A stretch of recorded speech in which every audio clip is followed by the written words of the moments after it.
against the criminals who prey on our generosity and the cynics who want to prey on our differences. So I've decided to step out of this race, and I'll let others worry about the election while I focus on the work that's in front of me for the next year. I'm passing on this race with zero sadness and zero regret. I did not run for this job to have the job. I ran for the job to do the job. Minnesota faces enormous challenges this year, and I refuse to spend a single minute doing anything other than rising to meet this moment. Minnesota has always come first and always will. That's what I believe servant leadership demands of me. As an optimist, I'll hold out some hope that my friends on the other side of the aisle will consider what servant leadership demands of them in the moment. We can work together to combat against the criminals. We can work together to rebuild the public's trust and make our state stronger. But make no mistake about it, if Republicans continue down the path of abusing power, smearing entire communities, and running their own fraudulent game at the expense of Minnesotans, I will fight back with everything that I have. I am absolutely confident a Democratic and a DFLer will hold this seat come November. I'm confident that I'll find ways to contribute to the state that I love long after next January. But there'll be time to worry about all that later. Today, I'm proud of the work we've done to make Minnesota America's best place to live and raise kids. From our new paid leave policy, to our child tax credit, to our school lunch programs feeding every single child. And I'm doubly proud of the incredible team we put together to make this vision a reality. I want to take a moment to thank every member of my staff, to every single state employee who has been part of this fight. Now more than ever, I need you on the job. I need you to help work together to tackle the important work in front of us. And most of all, I want Minnesotans to know how grateful I am for the opportunity to serve this state, for the privilege that I have been given to serve in this office. I'm on the job. I'm focused on making sure that we stay America's best place to live and raise kids. No one will take that away from us. I'm proud of the way we treat our neighbors. I'm proud of the way that we welcome people to this state. I'm proud of the way that we innovate. And I'm proud of the way that we are optimists for the future. No one's taking this away from us. Not the fraudsters, certainly not this president, not on my watch. Tomorrow, I'll be back with you. I'll give you an update on America's best paid family medical leave program that is now a week into it, and at that time, I'll take all your questions. Thank you all. Thank you, Press. I'll be back tomorrow. Thanks, folks. I'll have more tomorrow. Appreciate it. Thank you. We've been listening in at the state capitol right now to Governor Tim Walz announcing he will not seek a third term as governor, not taking any questions today from the media, but saying he will answer some questions, and there are lots of them tomorrow. Largely, Rena, sticking to the script that he issued this morning, the statement basically laying the blame at the foot of Donald Trump and Republicans and saying because they want to turn this into a political game, it's just not feasible for him to continue with his election campaign. Pretty stunning turn of events as he stated he just announced in September that he would run for that third term as governor of Minnesota. So just a few months later announcing he is now out of the race, largely because of the national attention on all of the fraud in Minnesota. Bringing up a lot of questions then, was this his own decision? Let's bring in political analyst Brian McClung now to run down some of this. We have lots of questions about this. Is this his choice? He's making it sound like it is. He says he could have won a third term. He believes that. But is stepping out of the race to let other people concentrate on the election while he concentrates on fraud. What are your thoughts on how this all went down? Well, I think right now it's really questionable whether or not Governor Walz would have been reelected to a third term. I mean, for starters, no Minnesota governor has been elected to a third four-year term in the history of the state. So even attempting to run for that was a big lift. You know, I worked for Governor Pawlenty, who served 2 terms, decided not to run for a third term, considered it certainly, but then ultimately felt like it was time to move on. I think there was some sense, even when Governor Walz announced in September that he was seeking that third term, that his heart wasn't fully in it. It took him a long time to come to that decision.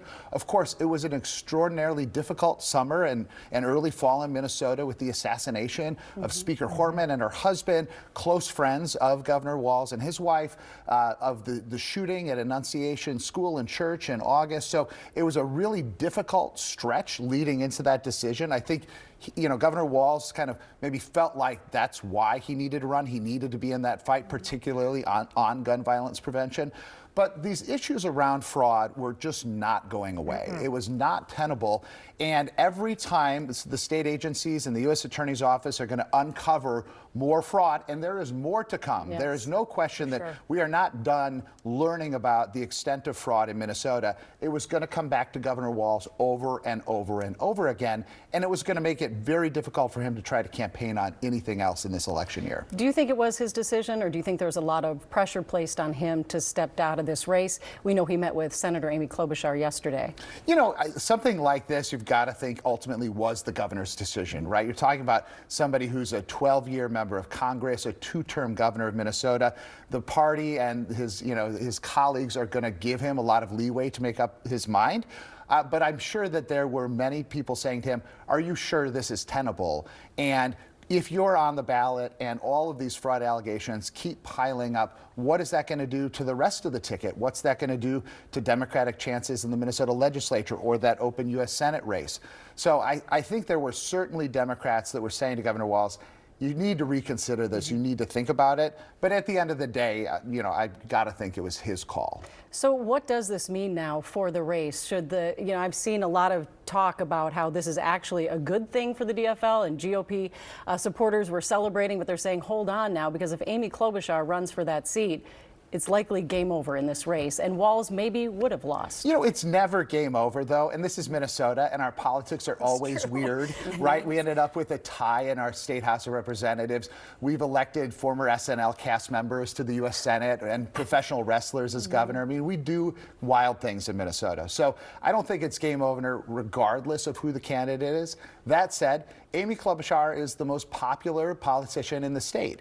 She's got a track record. She was first elected in 2006 when Governor Pawlenty, my old boss, was reelected governor. So she is a known quantity. She works hard. People know her.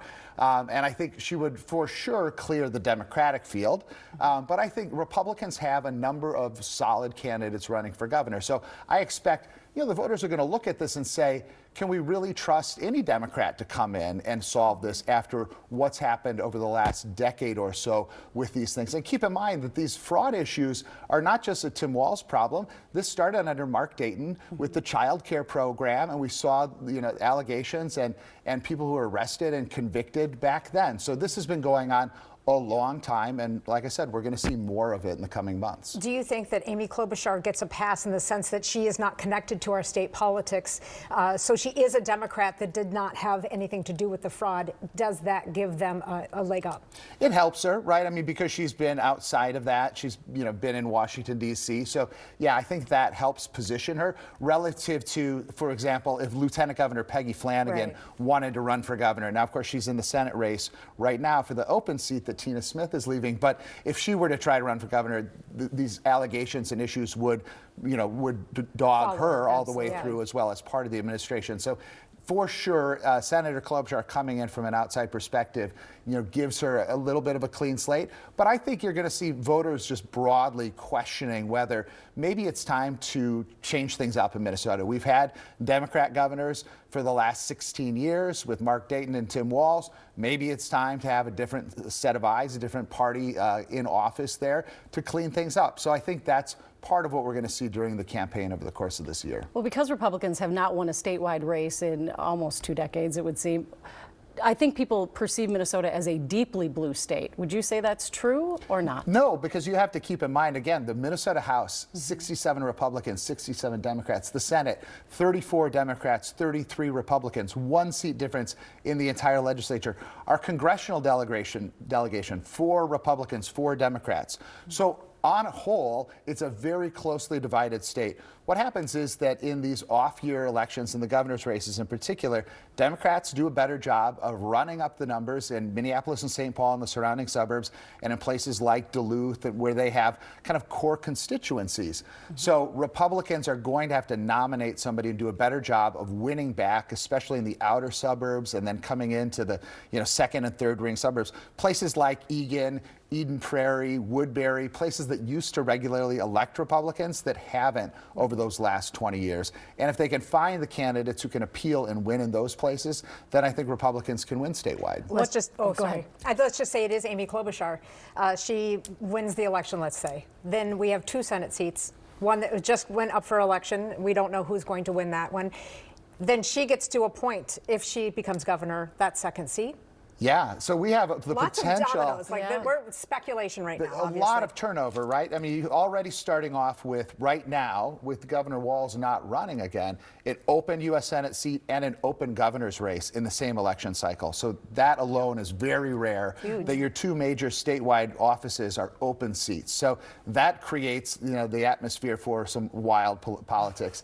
And then, like you say, if Amy Klobuchar is elected governor, that opens up her U.S. Senate seat. And under Minnesota law, the person who appoints to fill that seat temporarily is the governor. So it would be Amy Klobuchar deciding who her short-term replacement would be, who would run again in 2 years. And that's fraught with issues. In 1978, Republicans won all of the statewide races when then Governor Wendy Anderson resigned, then was appointed by his lieutenant governor, who became Governor Rudy Perpich, to the U.S. Senate, and people felt like he appointed himself to the Senate, and that didn't stick well with a lot of people, and so Republicans benefited from that mood. So I do think that Amy Klobuchar, anybody in that kind of situation, is going to be very careful and thoughtful about who they might appoint to that seat, because they don't want it to be perceived that they're self-benefiting in some manner, with something like that. These rumors that she's just going to appoint Tim Walz to her seat, you think are? Well, I think that's very dangerous politically. I mean, that would set you up for a couple of years from then, Tim Walz running for re-election against a backlash of people saying, oh, he cut some kind of deal crowned. where he decided he wasn't going to run and Senator Klobuchar could move in and then he gets her old job. I mean, that would be fraught. Not popular. That would be fraught with concern. Who would you put in the top 2 or 3 that you think might be named? Well, I think you have to kind of think about some of the folks who have a statewide constituency and appeal in the Democratic Party already. So right now you already have a primary for the open U.S. Senate seat between Lieutenant Governor Peggy Flanagan and Congresswoman Angie Craig. Both of them formidable candidates, both of them I think running really strong campaigns. But only one of them is going to end up on the general election ballot. So could the other one be a potential appointee? But would that be perceived oddly because that person would have lost, presumably, in the primary election? You also have some of the members of Congress who I think would be appealing to Democrats. People like Congresswoman Kelly Morrison, who's relatively new in this western suburban congressional district, but served in the legislature prior to that and has a lot of friends and support in the Democratic Party. So those are a couple of people that come to mind as you already start to speculate on that next future thing. And I just have one more question, then we're going to go to Danny. But when you look at the Republican Party in Minnesota and you see someone like Mike Lindell at the top of the ticket, and there's so many candidates outside of him, Trump kind of gave him a nod, not an endorsement. Do you think the Republican Party is organized enough? Do you think they will all coalesce behind one candidate when it comes down to it? Or is there going to be a fairly fractured Republican Party going into this? Well, we'll see. I think the question is, are the delegates to the state Republican convention, who are, the truest believers, right, the kind of the hardest of the hardcore, are they more interested in kind of ideological purity, or at this stage, are they interested in winning? And are they willing to back a candidate who might not be the most conservative choice, but is maybe more likely to win in November? And if that's the case, then I think they lean towards candidates like Speaker Lisa Demuth or State Representative Kristen Robbins or some of these other people who are established, solid conservatives, but might have taken votes that didn't align every single time with some of these values or beliefs, as opposed to a Mike Lindell who's never held elected office, so he can just kind of come in and say whatever he wants and run like that. The track record of the Republican delegates has not been towards electability. I mean, they have mostly just gone for the person they thought was the truest, purest conservative. And if you do that in a state like Minnesota, you're not going to win statewide. So that's going to be the question. And then the secondary question is, let's say the party convention endorses somebody like a Mike Lindell or somebody who's kind of outside of the mainstream. can a more mainstream centrist Republican win in a primary? And that's never happened, right? So there's no track record of that, but there's a first time for all of these things. And as we've seen, this is already a pretty unsettled election year in Minnesota. So we'll see how that goes. But I would, tell my fellow Republicans, like, this is as good a chance as you're going to have to win statewide races. So think long and hard about the types of candidates that could do that. You think they have a better chance now that he dropped out? Or do you think it's a harder struggle for Republicans now that he dropped out? I think in some ways it's harder, but Yeah. I don't think that it takes these issues off the table, Right. or this isn't a conversation that Minnesotans are going to want to have. Right. So I think that's the real question is, yes, Tim Walz is not on the ballot, but all of the things that he and other Democrats have done and have allowed to happen in Minnesota, that's still on the ballot. Still on the ballot. All right. Thanks so much, Brian. We always appreciate your insight.